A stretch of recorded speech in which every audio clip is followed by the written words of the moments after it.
All right, this is the evaluation that I'm calling strategy. And I'm just going to walk through the whole process as if I was filling this out myself. I might not go through every single point, but the idea here is that you're rating yourself on your game plan, which doesn't necessarily mean how profitable are you in these areas or how high do you think your EV is in these areas. But what I'm picturing is how strongly do you feel that you know what's happening here, right? Like how confident are you in your game plan? So that's why in the key here I wrote, a 1 out of 5 would be that I've never studied this area, and my execution as a result is poor. A 3 or like a moderate response would be that you occasionally study this, and your execution is moderate. A 5 would be that I've often studied this area and I feel like I play that spot perfectly. So you want to reflect honestly on how well do you know for your game format, your raise first in, facing a raise, facing 3-bet, facing 4-bet. All of these pre-flop ranges here, I'm calling fundamental, which you can see in the key above if it didn't see that before. The key is to indicate how important this area is to your knowledge. So if it's a fundamental area, this is top priority for you to improve. If it's intermediate or advanced, I would wait until you've finished the fundamental areas of your game. So perhaps for my own game, if I'm thinking about my skill in tournaments right now, I feel very confident about my raise first in strategies. I feel a little less confident about facing a raise, a little less confident about facing a 3-bet, and I feel reasonably not really that confident about facing 4-bets and about squeeze opportunities. Blind versus blind, I feel very comfortable. And facing cold 3-bet and cold 4-bet are actually some of my weakest areas, I think. So it doesn't really matter if you've rated this correctly. You can always update this. What matters is that you've ranked everything relative to each other in a way that tells you where your focus needs to be when you study next. So for me, this tells me that, facing 4-bets and squeeze opportunities are my lowest rated fundamental areas.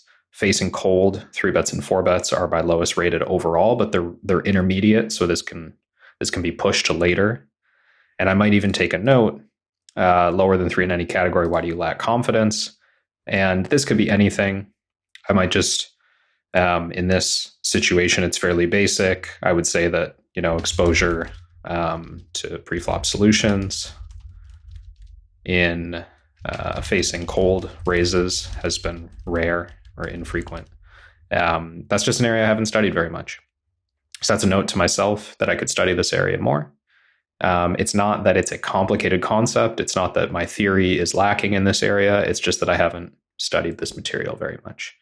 So I can move on from there, look at single raise pots.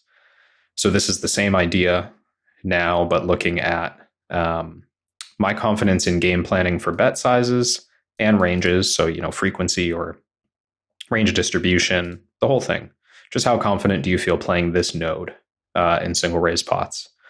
So now we're getting a little more complex as we go through.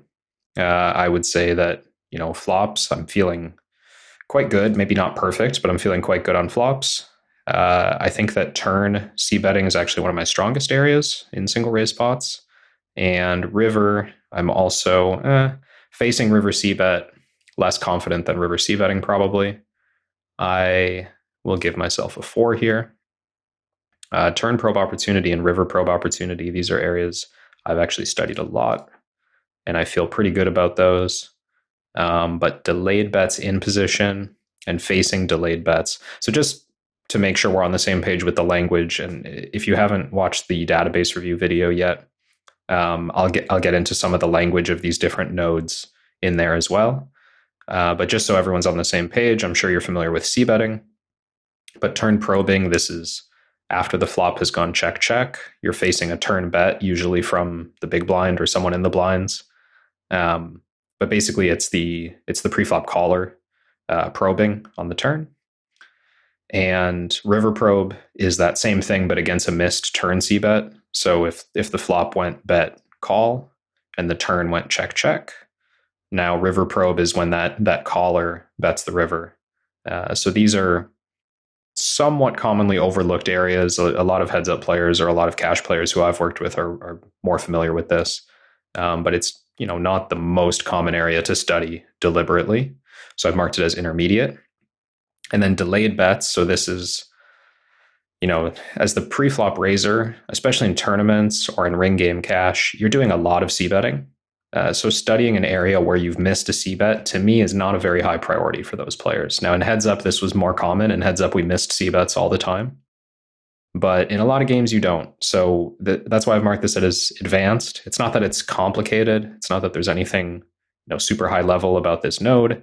It's just you don't really need to put a lot of focus into this area until you are quite advanced in your game plan. And once you've mastered all the fundamental stuff and all the intermediate stuff, you could get here and you could start working on your delayed ranges.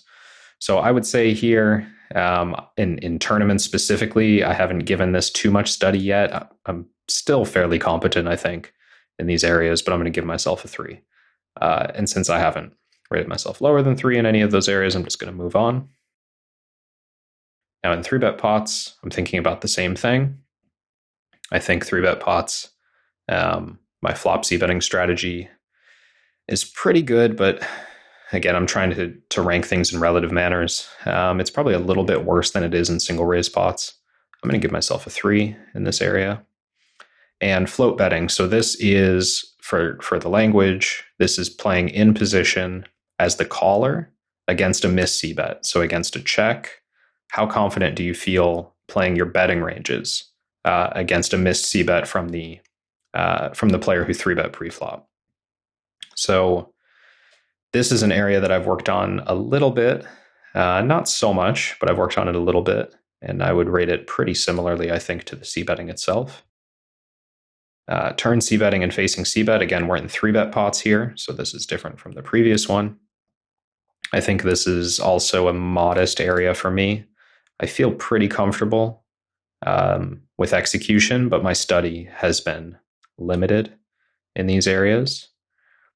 Check raising as the pre-flop aggressor. So this is check raising after 3-betting. I would say I've looked at this a little bit, but not so much. Actually going to mark this a 2 because not only have I not studied it so much compared to other things, but I've also I'm not super confident in my intuition for what this is going to look like or what I want this to look like, exploitatively speaking as well. And delayed bets. So same as the single raise pot, delayed betting in 3-bet pots, I think is even less important than before. But again, if I'm rating myself in these areas, really haven't studied at all. I'm sure I'm playing the spot fine, but I'm just gonna mark it as haven't really looked at this yet, and I'm gonna say limited study in these rare nodes. For an explanation as to why I rated myself lower than 3 in this category. So, and I might even take a note, range construction, unclear. This is really what I'm looking for when I study these spots. I'm not looking to get perfect in these areas. I'm just looking to understand the range construction. 4-bet pots. So very uncommon situation in general to be playing 4-bet pot post-flop. Also, because of how deep you need to be to play 4-bet post-flop, this is usually early stages of tournaments. So for me, this is very low importance. It's not something I've given a lot of work to. I have a rough game plan for these areas. So I'm not going to say that I'm hopeless, but I am going to say that in general, my flop c-betting and facing flop c-bets is not studied. Actually just going to give it a 1 because I haven't studied it at all. I think for turns and rivers, I feel roughly fine. And I wrote in general because this is like my target. My target for turn and rivers and 4-bet pots is just to be like competent at hand reading in real time. I don't feel the need to study this area in a lot of detail, but of course I'm not going to rate myself a 5 because I haven't studied this area in great detail. and flopped leading out of position. I haven't studied this, don't really know where to use it. So I give myself a 1. And this, again, is just going to be lack of study in these areas. Now, multi-way scenarios. This is more complicated to study. Simple 3-way is the main product that I'm aware of that helps study these in theory. There's also, of course, just practical study that you can use, collaborating with your study partners, asking hand history questions on forums or in the Discord group, just talking with coaches or talking with other players is a good way to work through how to play multi-way scenarios. But I have learned some things from simple 3-way, specifically the more advanced like theoretical concepts I think I gathered from simple 3-way. So if you're someone who does not understand, for example, playing in the sandwich, closing the action multi-way, leading into the preflop aggressor, check raising as the preflop aggressor. If these are like theoretically confusing, for a second here, I'm not filling this out as myself. I'm filling this out as you.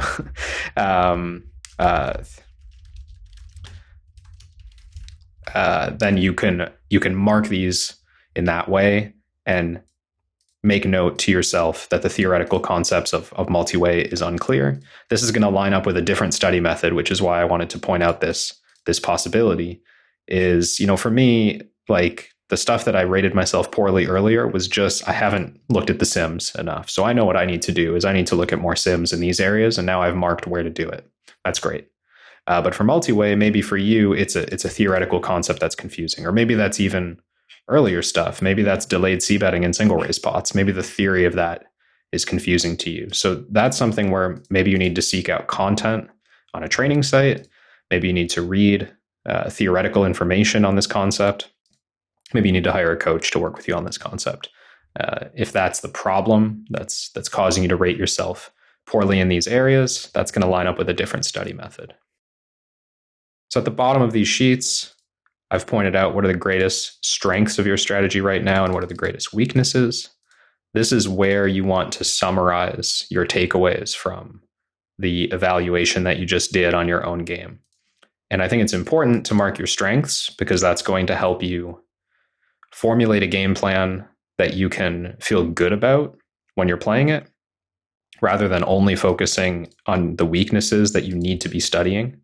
I think it's really important to identify why you're good at this game and identify what you're going to lean into while you're playing so that you maintain confidence and so that your strategy is effective. But at the same time, for the sake of your study planning, you need to identify your greatest weaknesses and you need to take note of any fundamental areas that were listed as a weakness. So the reason I put this as a separate question is so you can just go back and see, okay, were there any fundamental areas that I rated myself poorly? It looks like on mine, I did not. But if you had marked, flop c-betting in 3-bet pots, or had you marked bet sizing adjustments in multi-way scenarios, if you had given yourself a low rating there, list it right here at the bottom. This is going to go right at the top of your study plan once you finish the other evaluations. And I have a separate video where I talk about how to formulate your study plan at the end of this section. So that's going to be all for game planning. I'll walk through the other evaluations in a separate video.